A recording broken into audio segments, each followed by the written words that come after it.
महाराज की जयकार लगावे। जयकार लगाने से मन का विकार भागता है। जब मन का विकार भाग जाता है तो मन शांत हो जाता है, आनंद हो जाता है। और संसार आनंद के लिए तरसते, आनंद कैसे मिले।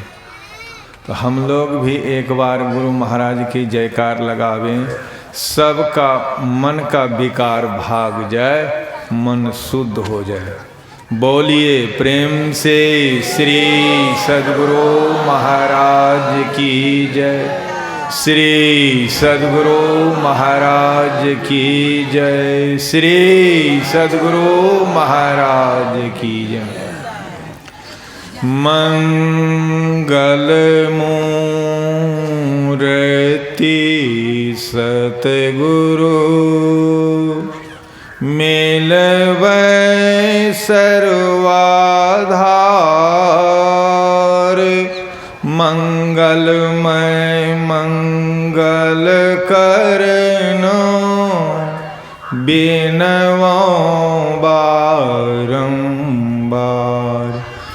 ज्ञान उदय अरु ज्ञान घन सतगुरु शंकर रूप। नमो नमो बहुवारहि सकल सुपूजन भूप। माया मरे न मन मरे, मर मर जात शरीर। आशा तृष्णा न मरे, कह गए दास कबीर। गुरु के सुमेरे सो उबरे, गुरु छोरे सो जाए। जैसे पासे तारे से हाथ छूटे मरे जाए। प्रातः स्मरणीय अनंत श्री विभूषित संत सद्गुरु महाराज के जुगल पद पावन चरणों में कोटि नमन। पूज्य पात ब्रह्मलीन महर्षि दल बहादुर परमहंस जी महाराज के पद पावन में नमन। अपने निवास में विराजमान पूज्य पात स्वामी जोगानंद जी महाराज, पूज्य श्री सुभाष बाबा के पद पावन में नमन। मंचासीन साधु समाज, सत्संग प्रेमी सदात्माओं, माता एवं भक्तिमती बहनों, बड़ा सौभाग्य की बात है हम लोग पूज्य बाबा के सानिध्य में आज दूसरे दिन के सत्संग और प्रथम पाली के सत्संग में हम लोग उपस्थित हैं। इस गांव में पहले सर्वप्रथम में मेरे दादाजी सत्संगी थे। तो सत्संग करते थे दादाजी, तो गांव के सभी लोग हंसते थे, मैं भी हंसता था। क्या करते, तो इस बात को नहीं समझते थे सत्संग क्या चीज है। जब समझ गए तो देखिए आज कैसा सत्संग। पहले सुनिए तब समझिए, समझिए तब कीजिए, तब लाभ होगा। पूज्यपात महर्षि दल बहादुर बाबा कहा करते थे, पहले पढ़िए तब गढ़िए, तब करिए, तब तरिए, नहीं तो मरिए। पहले पढ़िए, पढ़कर केवल पढ़ के नहीं रहिए, उसको गढ़िए, माने उसको जीवन में उतारिए, तब करिए।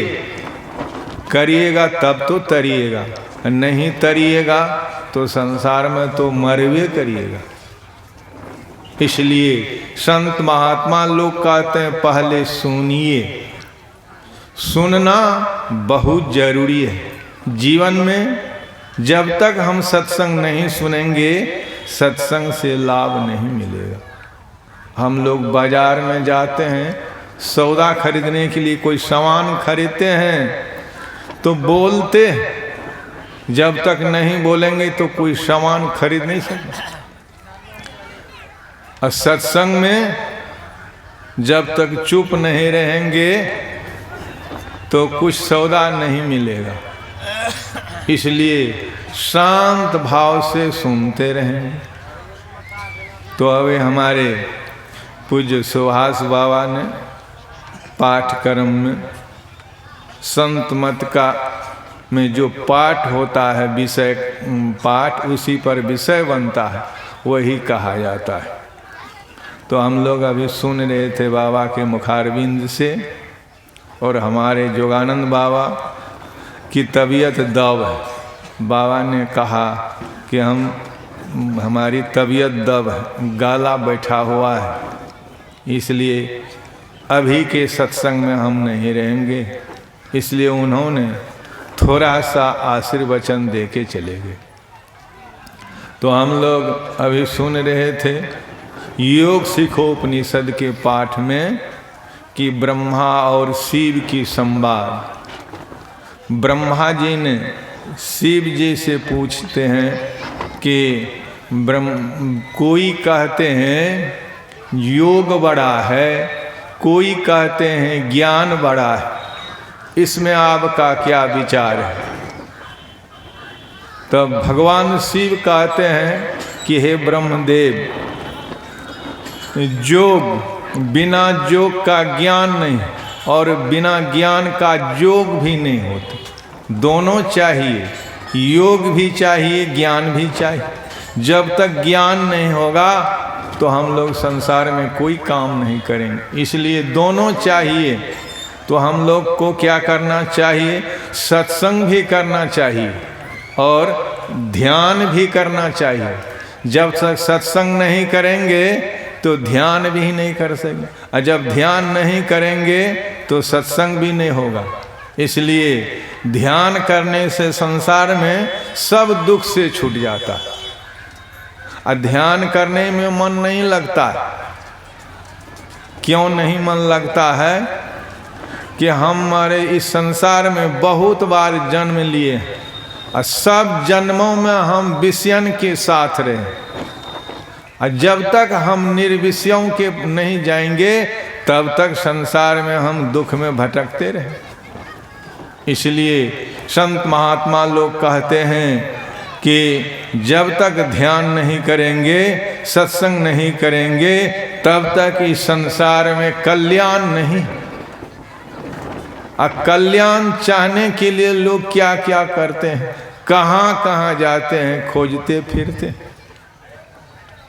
इसलिए हम लोग ख्याल रखें, याद रखें, संसार में जब तक हम लोग संतों का शरण नहीं जाएंगे, सद्गुरु के शरण में नहीं जाएंगे, तब तक उद्धार और कल्याण नहीं होगा। इसलिए सत्संग के आयोजन होते हैं, और सत्संग में आकर के सावधानी से सुनना चाहिए। तो जब तक सुनेंगे नहीं तब तक कोई लाभ नहीं होगा। इसलिए सत्संग सुनना बहुत जरूरी है। और सत्संग सुन करके अगर आप जीवन में उतारते हैं तो आपका जीवन निहाल हो जाएगा। निहाल मतलब खुशहाली। आपके जीवन में किसी चीज की कमी नहीं रहेगी। खाने की, पहनने की, रहने की, किसी चीज की कमी नहीं। अभी हम लोग सत्संग में बैठे, हम लोगों को कोई चिंता नहीं है। सत्संग समाप्त होने के बाद हम क्या खाएंगे, कोई किसी को चिंता है? नहीं। जैसे सत्संग समाप्त होगा सबके लिए भोजन तैयार है। और अगर आप नाच, सिनेमा, थिएटर देखने के लिए जाएंगे तो वहाँ आपको कोई एक कप चाय भी पीने के लिए नहीं कहेगा। बैठने के लिए भी इतना बढ़िया बिछावन नहीं देगा। इतना बढ़िया व्यवस्था भी नहीं करेगा। सत्संग से कितना लाभ है, पहले हम लोग इस बात को सुने, समझें, जीवन में उतारे तो लाभ ही लाभ है। और हम लोग सुन रहे थे कि मरने के समय में जीवन में जो जो भावना करते हैं यही जन्म का कारण। मरते समय ख्याल किधर रहना चाहिए, बड़ा मुश्किल। मरते समय अंतिम समय सबका शुद्धि बुद्धि हरा जाता है। कोई राम राम भी नहीं कह सकते, गुरु गुरु भी नहीं कह सकते। सुने किसी मरते समय कोई किसी को बेहोशी रहता है। बिरले आदमी कोई परमात्मा का नाम लेते, राम राम भी नहीं कह सकते, गुरु गुरु भी नहीं कह सकते। इसलिए संत मत में दीक्षा दिया जाता है कि मानस जाप जपने के लिए, अगर आप मानस जाप जपते रहेंगे, उस समय अगर आपका शरीर छूट गया, आपको संसार की ताप नहीं व्यापेंगे, आपकी जमराज नहीं पकड़ेंगे, आपको अधोगति नहीं होगा, आपके दुर्गति कभी नहीं होगा। लेकिन बशर्ता आपके ख्याल रहना चाहिए उस जाप, जिस जाप को जपने से। इसलिए संत महात्मा लोग कहते हैं जपिए। एक बार मैं पूज्य बाबा के साथ जा रहे थे, तो जाते जाते गांव में पहुंचे, वहाँ एक शिव मंदिर था। शिव मंदिर में एक महात्मा जी रहते थे, तो उनके पास कुछ रुपया पैसा सोना चांदी थे। तो उन्होंने उस शिव मंदिर बनाते समय उस मंदिर के अंदर में बरामदे पर वो गाड़ दिया था। और उनके मन में था कि सत्संग करेंगे, साधु महात्मा को बुला के दान दक्षिणा देंगे, कम्बल देंगे, थाली बर्तन लोटा यही सब देंगे, यही विचार करते थे। उसी समय में उनका शरीर छूट गया, और शरीर छूट गया तो ख्याल रहा कहाँ? धन में, पैसा में। शरीर छूटते समय ख्याल रह गया उसी जगह, तो सांप में शरीर जन्म हो गया, दूसरा जन्म सर्प जोनी में चला गया। तो वहाँ पर वे तो चले गए, और जो पुजारी वहाँ पर जो नियुक्त किया गया था वो भी रहते थे। तो जहाँ वे गाड़े थे वहीं जा कर के उस सर्प बैठते थे। लोगों ने कई बार कहा कि भाई बराबर सर्प आता है, इसको यहाँ से भगा देना चाहिए, हटा देना चाहिए। कोई कहा कि मार देना चाहिए, कहा नहीं नहीं मारिए। तो बराबर यही कहते थे। तो समुच्चा बरामदा में ग्रिल लगा दिया, ग्रिल के ऊपर से चटाई दे दिया गया प्लास्टिक, वो सांप उसमें नहीं जा रहा। जब लगा दिया गया, जब सांपवा शान में उधर से आया, तो आप उसको घुसने के लिए कहीं स्थान नहीं मिला। जहाँ पर था उसी पर वो इतना फेनकारे, इतना मारे, देखा लोग, फिर भाग गए। होते होते पूज्य बाबा आते समय कहा कि हजूर यहाँ एक महात्मा जी रहते थे, उनका शरीर छूट गया, और एक सर्प है यहाँ आकर के बैठते थे, और यहाँ हम लोग घेरा कर दे, इसमें बहुत ठोकर मारता है। और जब यहाँ से हटा देते हैं फिर उसी जगह में बैठते हैं, फिर भाग के चले जाते हैं। तो बाबा ने उतर करके कहा कि चलो गए। कहा कि कहाँ पर बैठते थे? कहा यहाँ पर। कहा यहाँ पर कोड़िए तो। कोड़ा पक्की को तोड़ करके कोड़ा भर कमर तोड़ा, तो एक तामा के घड़ा में सोना चांदी रुपया पैसा पूरा भरा था। खोल निकाला तो पूज्य बाबा ने कहा कि देखिए महात्मा जी का शरीर छूटा इसी ख्याल में। ख्याल रहा इधर, तो ख्याल किधर रहना चाहिए? शरीर छूटते समय जाप और ध्यान में, गुरु की ध्यान में। और आपका अगर अन्यत्र ख्याल चला गया जहां आपका ख्याल चला गया उसी जोनी में आपका जन्म होगा। इसलिए तो सत्संग सुनते हैं, क्यों कि ख्याल रहे सत्संग में। जब पूज्य बाबा ने कहा कि देखिए यह पैसा बाबा को देने लगे, बाबा का हम नहीं लेंगे, हम तो साधु है, लेकर के क्या करेंगे, हमारे पास खाने पीने रहने की कमी नहीं है, इसको आप लोग यहाँ भोज भंडारा कर दीजिए, गरीबों को वस्त्र दे दीजिए, साधुओं को पात्र दीजिए। तो वही किया, जब दे दिए, भोज भंडारा किए, फिर उस दिन से सर्प वहाँ नहीं आते थे। श्री सद्गुरु महाराज की जय। तो आसक्ति जीवन में कैसा चीज है?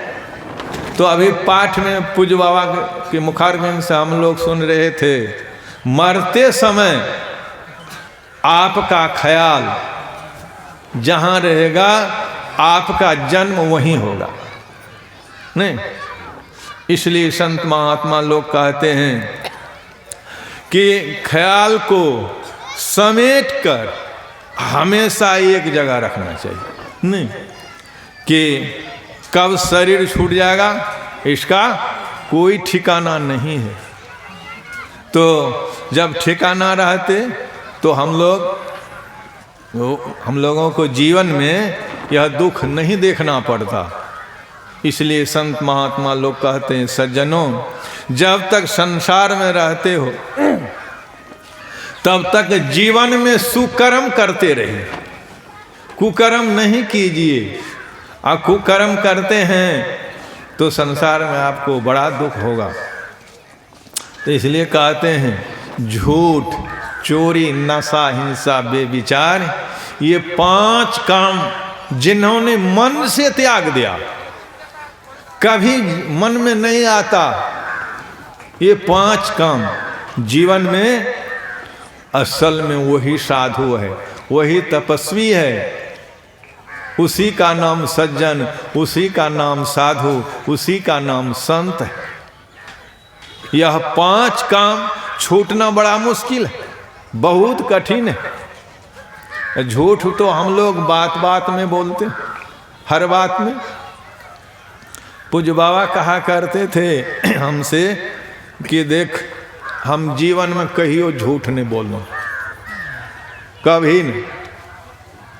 मैंने कहा, मैंने विचार किया, मेरे माथा में भी पसीना आ गया कि जीवन में कभी झूठ नहीं। बाबा ने कहा कि मैं सही बोलता हूँ, मैं जीवन में कभी झूठ नहीं बोलता। मैं 32 दांत से बोलता हूँ कि मैं जीवन में कभी झूठ नहीं बोला। इसलिए मुझे जीवन में कोई तकलीफ नहीं बुझा रहा, कोई कष्ट नहीं हो रहा। नहीं तो झूठ बोलने वाले को अंतिम में बहुत दुख होता है। झूठ तो बोलते हैं हम लोग, संसार सुख के लिए झूठ बोलते हैं, तो संसार हमारा सदा साथ नहीं रहेगा।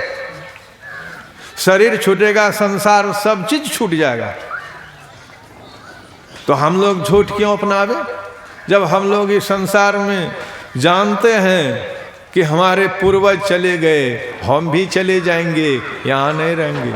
कबीर साहब कहते हैं, साथी हमारा चला गया, हम भी चलनहार, बाकी रहे कछु कागज में ताते लागे वार। कहे तो साथी संगी सब चले गए, जो कुछ हमारा बचा है इसलिए हम थोड़ा देर कर रहे हैं। नहीं तो कहते हैं साथी हमारा चला गया, हम भी चलन, सब चलने वाले। नहीं, मैंने पूज्य बाबा के साथ में 32 साल रहा तो 32 साल रहे तो पता नहीं लगा कि इतने दिन कैसे गुजर गए। नहीं तो संत महापुरुष के साथ में रहने से संसार का कोई दुख का अभाव नहीं मालूम होता। संसार में किसी चीज के आपको अभाव नहीं मालूम होगा। रात कब हुआ, दिन कब हुआ, सावन कब बीता, भादो कब बीता, गर्मी, जाड़ा, ठंडी, सर्दी, आभास नहीं होता है। तो आभास क्यों नहीं होता है? जैसे हम लोग अभी पंडाल के अंदर में नहीं, तो हम लोगों के ऊपर न शीत की प्रभाव पड़ेगा, नहीं धूप की। तो क्यों नहीं पड़ेगा? हम लोग पंडाल के छत्र छाया के अंदर में है। उसी तरह संत महात्मा के जो छत्र छाया में रहते हैं, उनके निकट में जो रहते हैं, उनको संसार की दुख और व्याधा नहीं व्यापते। हम लोग पढ़ते हैं रामायण में कि व्यापी रहु संसार में माया कटक प्रचंड, सेनापति कामादि भट, दम्भ कपट पाखंड। कहते माया, संसार में माया की सेना फैली हुई, काम क्रोध लोभ मोह अहंकार, कहती है माया की सेना है। इससे जो बच जाते हैं, असल में वही साधु कहलाते। तो पूज्य बाबा कहते थे साधु बनना आसान काम है नहीं, बेस बनाना आसान काम है। बेस बना लीजिए आप, बेस बना के आप संसार को ठकिए, लेकिन साधु बनना आसान है। लेकिन साधुपन निभाना बड़ा कठिन काम है, साधुता निभाना बड़ा कठिन काम। तो कबीर साहब कहते हैं गिरही सुमरे साधु को, साधु सुमरे नाम, या में धोखा कछु नहीं, सरे दो को काम। संत कबीर साहब कहते हैं कि गिरही सुमरे साधु को, गृहस्थ लोग संसार में कमाते हैं, झूठ सांच करके दिन रात परिश्रम करके कमाते नहीं, येरी चोटी की पसीना ये करके कमाते हैं। क्यों? तो गृहस्थ लोग कहते हैं गिरही सुमरे साधु को, गिरही कार्य नाना जंजाला। तो गृहस्थ लोग साधु को सुमरन करते हैं, बुलाते हैं पवित्र से नहीं, सत्संग कराते हैं। घर घर में लोग देख कितना बड़ा आयोजन किया गया, सब चंदा दिया, गृहस्थ लोग नहीं, और साधु को बुलाया गया और सत्संग किया गया। तो इसलिए कबीर साहब कहते हैं कि गिरही सुमरे साधु को, साधु सुमरे नाम। तो साधु को गृहस्थ क्या करते हैं? संत महात्मा को बुलाते हैं, उनको सुमरते हैं। और साधु को क्या करना चाहिए? साधु सुमरे नाम, तो वे परमात्मा के नाम सुमरते हैं, परमात्मा में लगाते हैं, परमात्मा से लव लगाते हैं, संसार से लव छुटाते हैं, संसार से आसक्ति छोड़ते हैं। और जिनका संसार में आसक्ति है, जिनका संसार में मन फंस गया है, वे साधु नहीं। तो साधु कहलाते हुए जिन्होंने 5 पाप को से वर्जित कर लिया, झूठ चोरी नशा हिंसा व्यभिचार से अपने को अलग कर लिया, काम क्रोध लोभ मोह ईर्षा पर जिन्होंने अपने पर काबू पा लिया, उसी को नाम संत कहलाते हैं। सहजोबाई कहते हैं उनका विचार कैसा हो जाता है? सज्जन दुर्जन जो चले आवे, एके दृष्टि निहारे। नहीं, कोई चले जाइए, मैंने पूज्य बाबा को देखते थे, कोई आदमी चले जाए, बड़ा से बड़ा छोटा से छोटा, सबसे कहते थे क्या नाम है, कहाँ से आए, भोजन किए, पहले भोजन कर लीजिए। यही विचार मैंने उनके मुखारबिंद से बराबर सुनते थे। तो सबको यही कहते थे। जब भोजन वोजन करके आते थे तो पूज्य बाबा कहते थे दीक्षित हैं आप? तो कहते थे नहीं हजूर दीक्षित नहीं। तो बाबा कहते थे आपका आधा जीवन सो समाप्त हो गया, 12 आना तो चले गए, 4 आना बाकी है, इसमें भी आप अच्छा काम कीजिए। नहीं तो कहते थे, तो पूज्य बाबा यही कहते थे ध्यान कीजिए। नहीं, जब दीक्षा लेते थे कहते ध्यान करते हैं, तो कहते हैं थोड़ा थोड़ा, थोड़ा नहीं, ध्यान कीजिए। बाबा कहते थे जब तक ध्यान नहीं करोगे जीवन में कल्याण और सुख कभी नहीं मिलेगा। कितना धन हो जाए, कितना पुत्र हो जाए, सब कुछ हो जाए संसार में, लेकिन सुख कहाँ? नहीं, इसलिए संत महात्मा लोग कहते हैं जब संसार में सुख चाहते हैं तो आप शुभ कर्म कीजिए, अच्छे कर्म कीजिए। संसार में सुख चाहते हैं तो सब कोई सुख चाहते हैं, कोई दुख नहीं चाहते। संसार में कौन आदमी ऐसा है कि जो घर नहीं चाहिए, हमको घर नहीं हो, वस्त्र नहीं हो, भोजन नहीं हो, सवारी नहीं हो, कपड़ा नहीं हो, नहीं, सब चाहते हैं। मान प्रतिष्ठा नहीं हो, नहीं, सब चाहते हैं संसार में, लेकिन चाहते भी नहीं होता है। क्यों? कि आप वैसा कर्म नहीं करते, आप वैसा नहीं करते, इसलिए आप संसार में चाहते हुए आप दुखी। संसार में परमात्मा ने सबको अवसर देता है एक बार, हर इंसान को तो अवसर एक बार देता है। जैसे जवानी एक बार मिलता है मनुष्य को, नहीं दोबारा नहीं मिलता। मिलता कोई कहे हमको दोबारा जवानी मिल जाए, ऐसा नहीं होता। सुंदरता जीवन में एक बार मिलता, बाल एक बार काला होता है, दूसरे बार नहीं होता। और संसार में आपको सेवा करने के लिए परमात्मा एक बार अवसर देता है, दोबारा नहीं। तो जवानी फिर नहीं मिलेगा, सुंदरता फिर नहीं मिलेगा, बाल काला फिर नहीं होगा, नहीं, सब एक बार मिलते हैं। इसलिए संत महात्मा लोग कहते हैं कि अवसर मिला है, इसको हाथ से मत जाने दीजिए, अवसर का लाभ लीजिए। जब अवसर की लाभ नहीं लेंगे तो संसार में आप ठगे जाएंगे। इसलिए संत महात्मा लोग कहते हैं कि अवसर मिला है और अवसर से आप लाभ लीजिए तो बड़ा कल्याण होगा। एक बार हम कटिहार गए हाल में, तो उस समय पूरा लॉकडाउन था, बंदी था। तो मैंने चला गया कटिहार सत्संग मंदिर। जैसे मंदिर में गए तो मंदिर के व्यवस्थापक थे महतो जी, जमींदार आदमी थे। उनको 3 पुत्र और 3 पुत्री थे। तो 3 पुत्र और 3 पुत्री थे। तो हमसे कहते हैं कि बाबा आप क्यों आ गए मंदिर में, अभी तो चारों तरफ लॉकडाउन बंद है। तो मैंने कहा मुझे कटिहार में काम है, इसलिए जब तक काम नहीं होगा तब तक हम मंदिर में रहेंगे। तो उन्होंने कहा कि बाबा मंदिर में तो किसी को रहने नहीं देते, देखते हैं ना ताला लगा हुआ है। मैंने कहा ताला तो खोलना पड़ेगा, हम तो रहेंगे।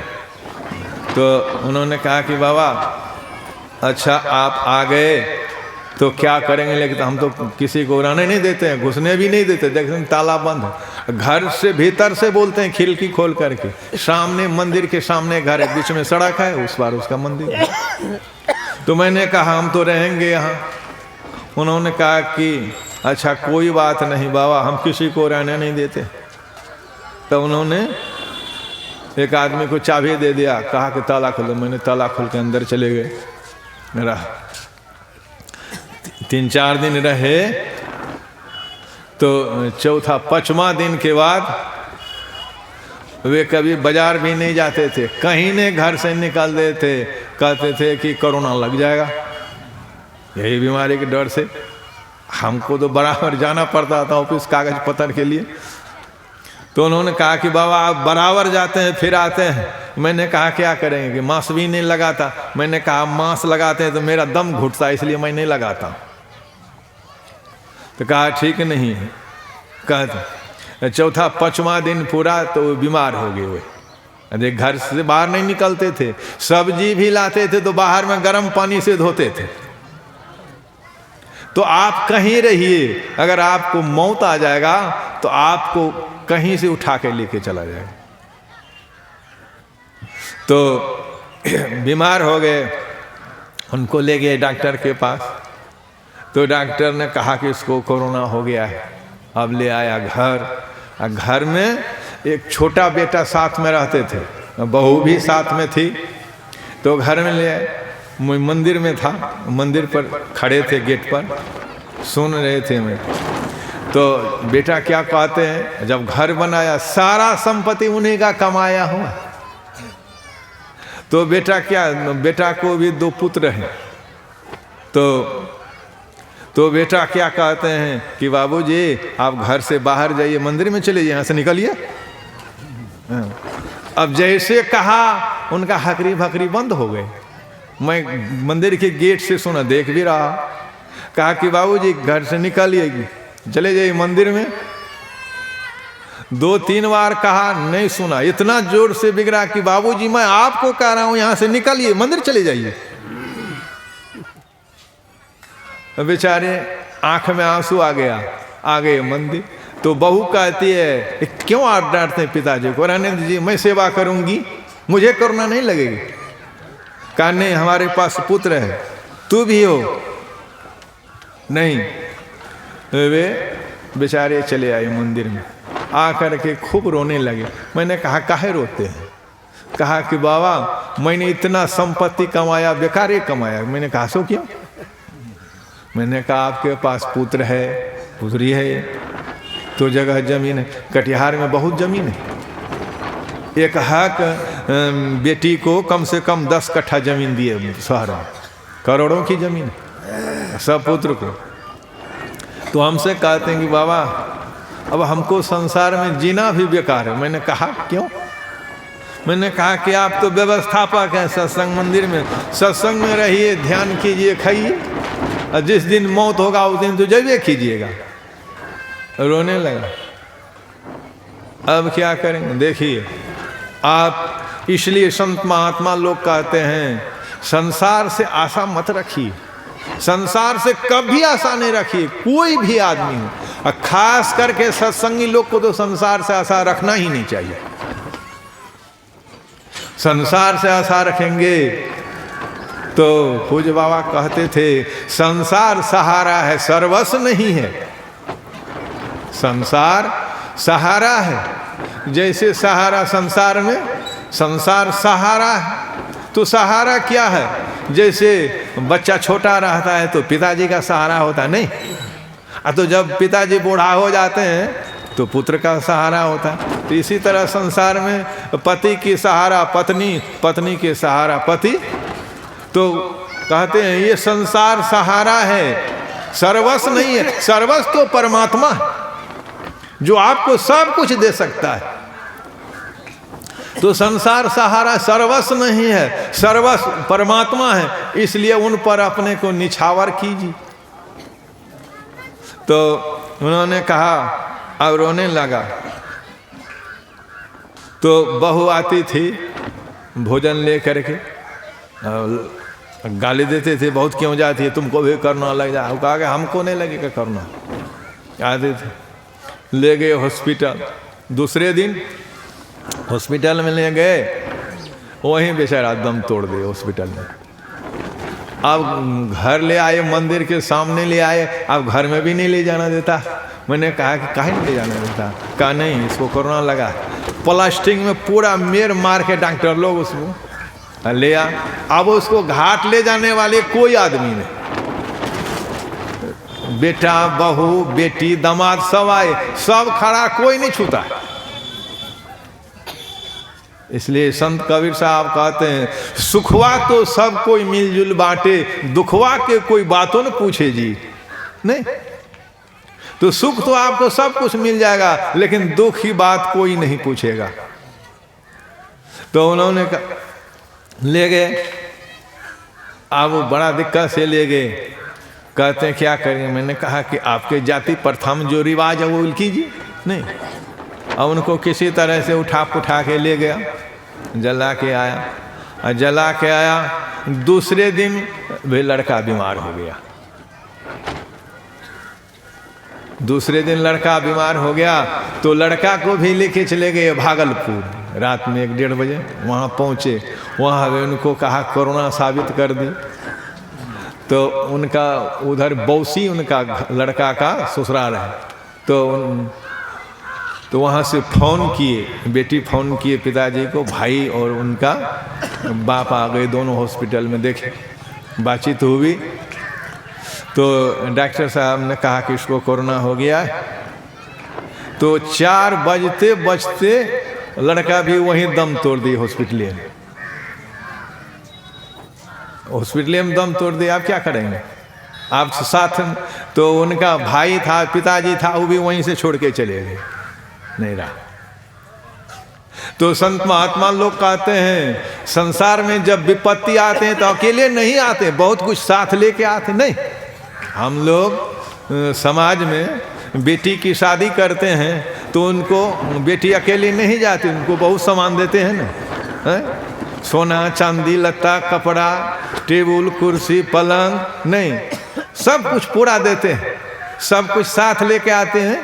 तो उसी तरह से संत कबीर साहब कहते हैं विपत्ति अकेले नहीं आते, बहुत कुछ साथ लेके आते हैं। नहीं तो साथ लेके आते हैं। तो शरीर छूट गया उनका। अब डॉक्टर लोग किया कि उनको प्लास्टिक में मेर मार करके जैसे कोई सामान पैक करते हैं कार्टून में, उसी तरह उनको पैक कर दिए, गाड़ी में चढ़ा दिए। अब तो एक ड्राइवर, एक लड़का उनका, एक उनकी पत्नी, एक ओम प्रकाश जी थे, 4 आदमी थे, बचा और कोई नहीं। लाद दिए, चले आए, लेकर के चले आए घाट, बरारी घाट। अंधेरा था।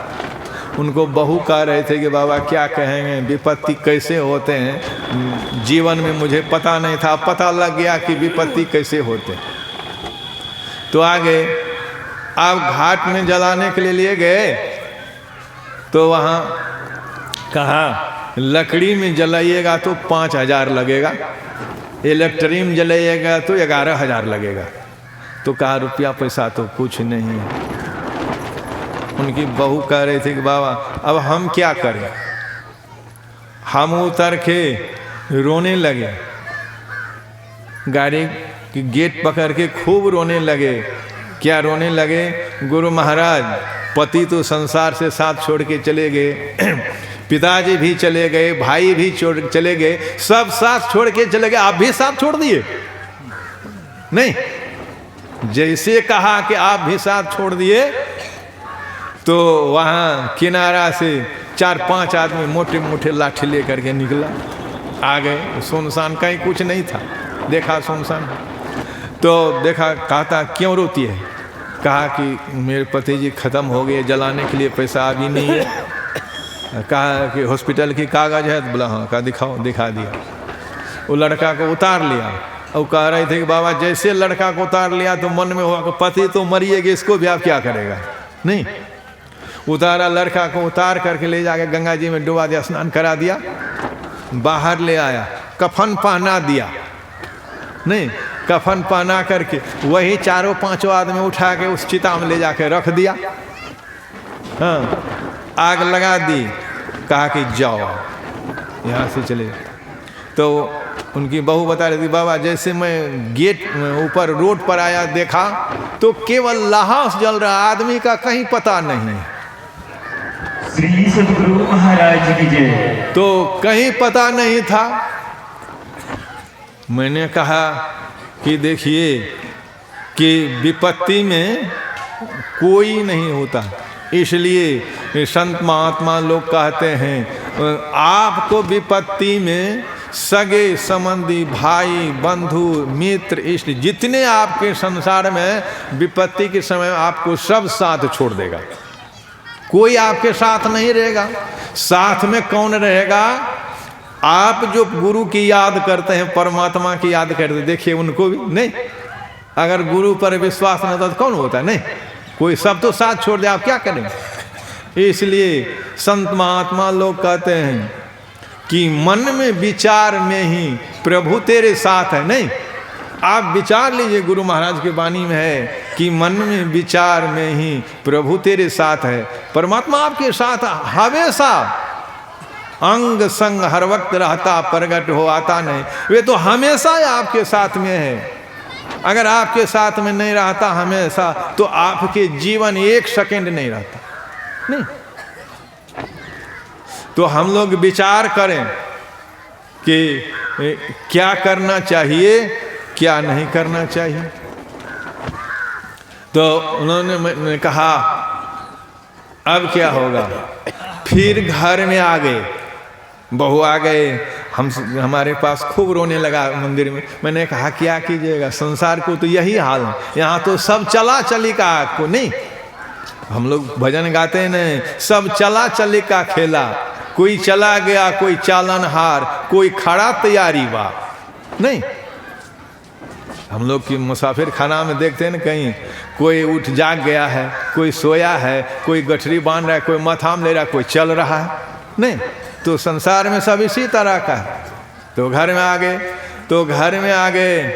अब कहा कि बाबा ससुर भी चला गया, पति भी चले गए, अब क्या करें। मैंने कहा कि अब क्या कीजिएगा, आप तो सत्संगी है, ये है, ध्यान कीजिए। कहते हैं कि बाबा देखिए न, भाई बंधु लोग क्या करते हैं, सब जमीन जगह में हिस्सा लेते हैं। अब बूढ़ा के नाम में 1,40,00,000 रुपया इसके नाम में बैंक में जमा है। आप कहते हैं सब हिस्सा दीजिए, अभी तो कर्मों कांड नहीं हुआ है नहीं।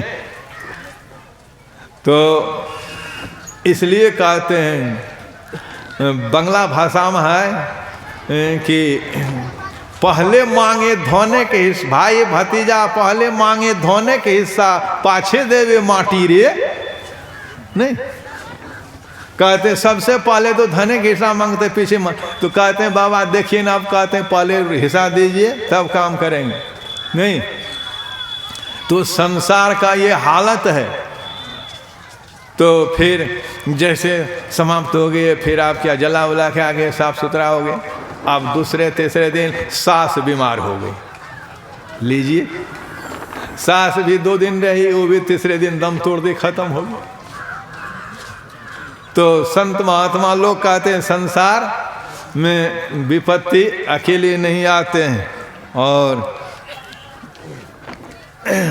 जो संसार में विपत्ति अकेले नहीं आते हैं, सब कुछ साथ लेके आते हैं। उसी तरह से हम लोग संसार को छोड़ दें, गुरु महाराज की वाणी को याद रखें। क्या याद रखें, सत्संग नित और ध्यान नित रहिए, करत संलग्न हो, बेविचार चोरी नशा हिंसा झूठ तजना चाहिए। तो संत कबीर साहब के वाणी में बाबा पाठ कर रहे थे, साधु भाई जीवत ही करो आशा नहीं। तो संत कबीर साहब कहते साधु भाई जीवत ही करो आशा, जीवत समझे जीवत बूझे, जीवत मुक्ति निवासा, जियत कर्म की फांसेन काटे मुए मुक्ति की आशा। कहते साधु भाई जीवन काल में आशा करिए। जीवन काल में क्या आशा कीजिए, जीवन काल में आप दान कर लीजिए, पुण्य कर लीजिए नहीं, सत्संग कर लीजिए, ध्यान कर लीजिए। मरने के बाद डोमे राजा नहीं, मरने के बाद आप कहीं मर जाइएगा, आपका कोई सगे संबंधी नहीं रहेगा, आपको कोई थोड़े छुएगा नहीं, वही छुएगा ना। तो इसलिए बाबा कहते रे मरे के बाद डोमे राजा नहीं। तो आप इसलिए हमेशा कहते हैं, कबीर साहब कहते हैं साधु भाई जीवत ही करो आशा, जीवत समझे जीवत बूझे, जीवत मुक्ति निवासा, जियत कर्म की फांसन काटे मोह मुक्ति की आशा। कहते हैं जीते जी जीवन में अच्छा काम कीजिए, दान कर लीजिए, पुण्य कर लीजिए, सत्संग कर लीजिए, ध्यान कर लीजिए, दिन दुखी को खिला दीजिए, साधु महात्मा को भी दीजिए नहीं। तो मरने के बाद आपको क्या, आप क्या कर सकेंगे, कुछ नहीं। जीवन काल में संत मत क्या कहते हैं, बढ़िया कमाइए, बढ़िया खाइए, बढ़िया पहनिए, बाल बच्चा को अच्छा शिक्षा दीजिए नहीं, और अपने भी खाइए बाल बच्चा को भी खिलाइए, दीन दुखी को भी दीजिए, जुगाड़ के भी लिए रखिए, नहीं दूसरे के पास हाथ नहीं पसारना पड़े तो अपने भी रखिए। कमाना कोई खराब काम नहीं है, कमा करके धन को सदुपयोग में लगाना चाहिए। नहीं, अगर आप सदुपयोग में नहीं लगाते हैं तो आपका धन विशेष दिन नहीं रहेगा। नहीं, देखते हैं लोग अभी के समय में बड़ा बड़ा आदमी के यहाँ मकान ढंग ढंग लगता है, लक्ष्मी चला गया। नहीं, क्यों? यही कारण है कि जीवन में शुभ कर्म नहीं किया, अशुभ काम किया, शराब दारू जैसा तैसा किया तो लक्ष्मी नहीं रहता वहां। आप जैसे खराब काम करेंगे आपके पास लक्ष्मी नहीं ठहरेगा। लक्ष्मी कहाँ ठहरते हैं? हम लोग गाते हैं लक्ष्मी है संतन की दासी, संत महात्मा के पास। मैंने पूज बाबा के साथ में देखा, मान भी उसी के पास, प्रतिष्ठा भी उसी के पास, धन भी उसी के पास, सब कुछ उसी के पास। नहीं तो ऐसा है जीवन में। बाबा कैसे थे? समदर्शी थे। जो कोई आ जाते थे तो देखते थे, पूछते थे क्या हाल समाचार है। एक बार देख लिया, आंख बंद कर लिया, एक सेकंड अब हो गया। आप किस विचार से आए हैं, कहाँ से आए हैं, किस उधार से, तुरंत कह देंगे। तुरंत एक देख लेते थे आप कहाँ से आए हैं, किस विचार से लेकर आए हैं, तुरंत कह देते। यह सबके पास नहीं, ऐसा नहीं। तो जिन्होंने अपने को साधन करके अपने को साक्षात कर लिया है, काम क्रोध लोभ मोह ईर्षा से जिन्होंने अपने को छुड़ा लिया है, ऐसे संत महापुरुष लोग कहलाते हैं। समय तो 10 बजने जा रहा है, 10 बजने जा रहा है। अब फिर एक आप लोग भजन सुनेंगे, फिर आगे के कार्यक्रम आप लोग सुनेंगे, फिर अपराह्न काल में आप